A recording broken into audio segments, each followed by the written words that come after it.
actually scoffed. "You don't give orders here," he snapped. "You're in violation of." He didn't finish.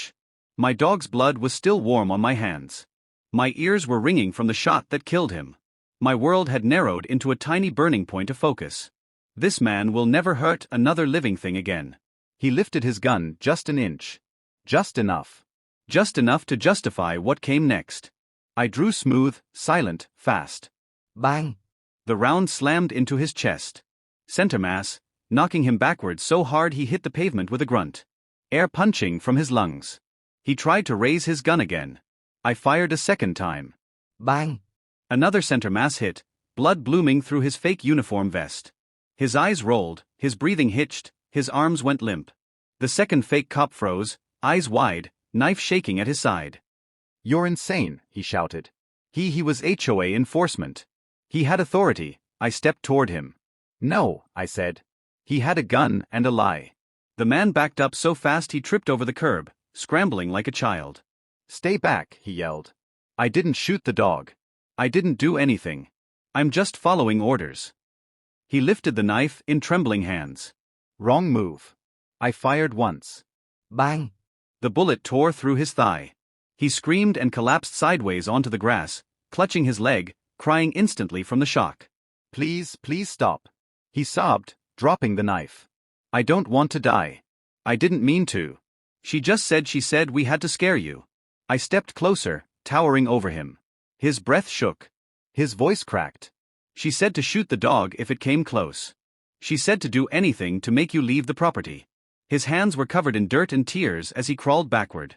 "Please, I'm sorry. I didn't shoot him. I didn't shoot him." Behind me, the shooter lay completely still, chest barely rising. He wouldn't make it. Not after what he did. Good. I took out my phone. My voice was calm. Too calm. 911, I said.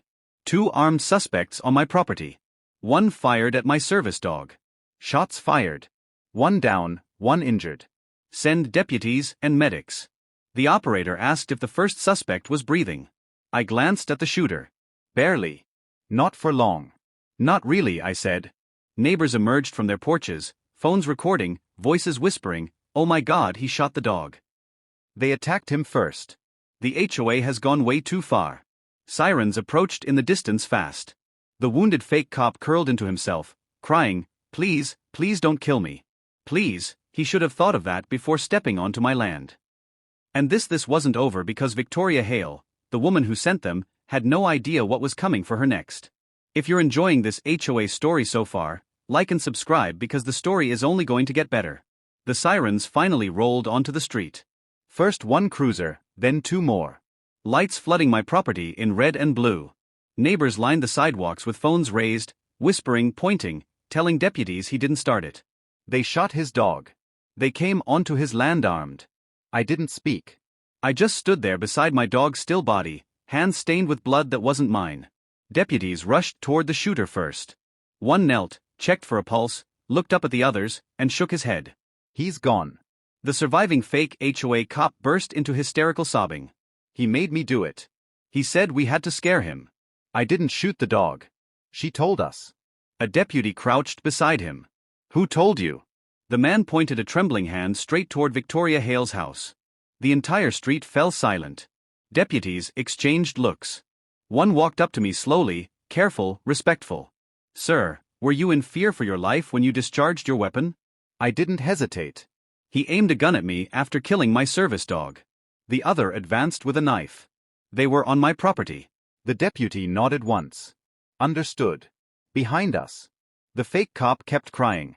She said he was an HOA. She said we had to force him out. She said, "Shoot the dog if it got close." Every word was an arrow aimed straight at Victoria.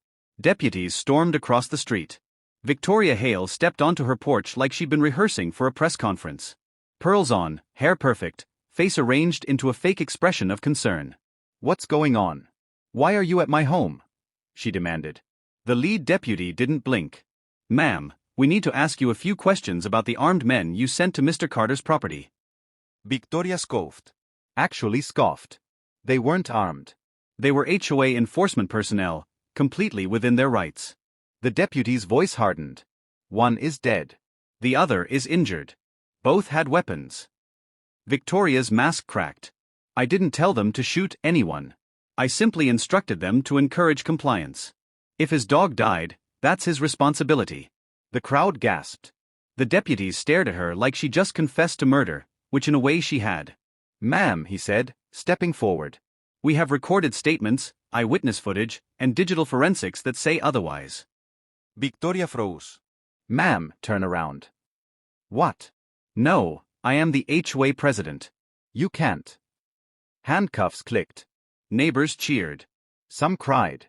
Some filmed. Victoria Hale, the woman who thought she owned the entire neighborhood, was shoved into the back of a patrol car, screaming, "You can't do this. I was protecting the community. He's dangerous. He's a threat." A deputy looked at me. "You military Delta Force?" I answered quietly. He nodded slowly, respectfully.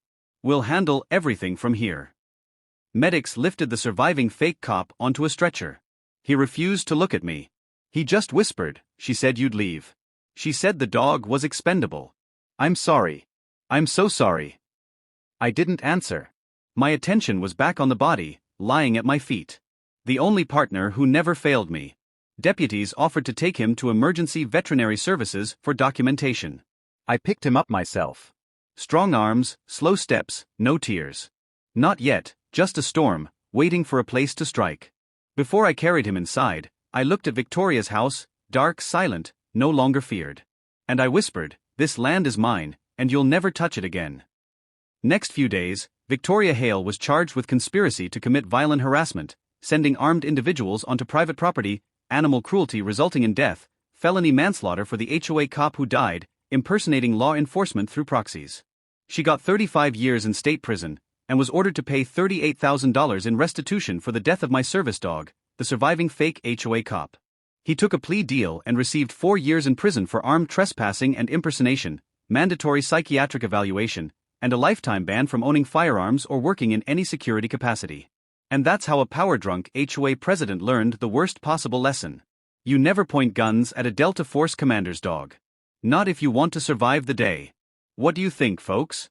Did I do the right thing by killing the HOA cop who killed my dog? An eye for an eye. Or should I have handled it differently? What would you have done if a fake HOA cop killed your dog? Tell me in the comments. I would love to know. Oh gag. You killed my dog. Your dog violated HOA bylaws. This fake HOA cop was standing over me with a still smoking gun while I kneeled on the pavement, cradling my German Shepherd as blood soaked through my shirt. My dog, my partner, whimpered once, breath shaking, chest rising weakly against my hands. I wasn't crying.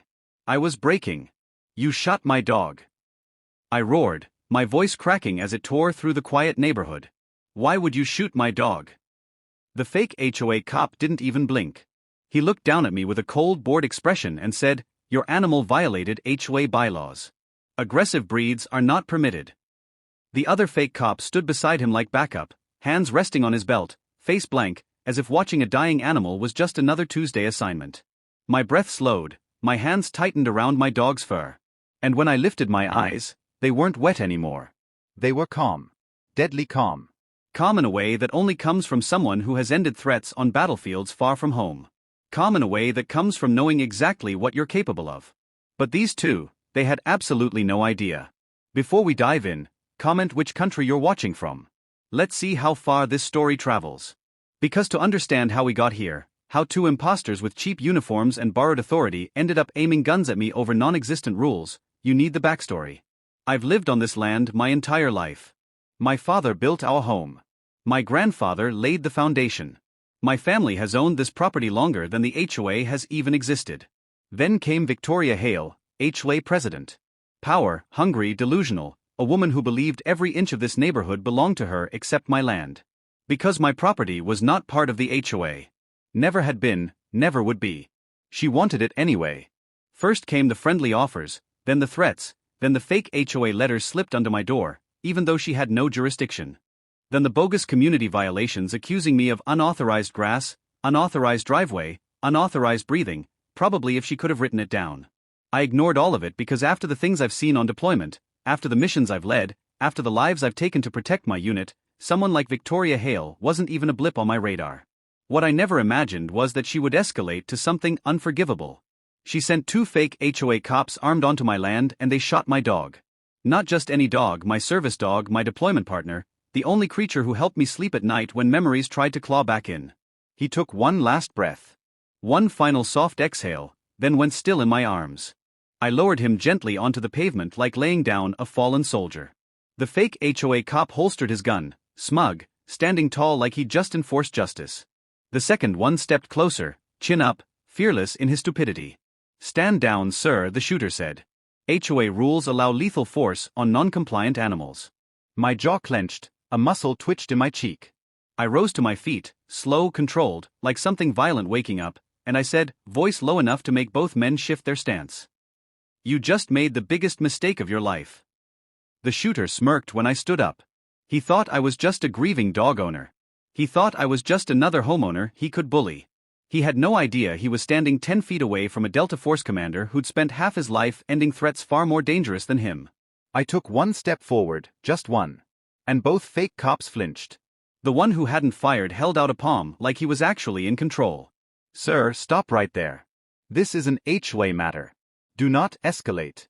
Escalate. They kept using that word like it meant something. I stared at the shooter, the one whose bullet had ended my dog's life, and said quietly, "You're going to put that weapon on the ground." He scoffed.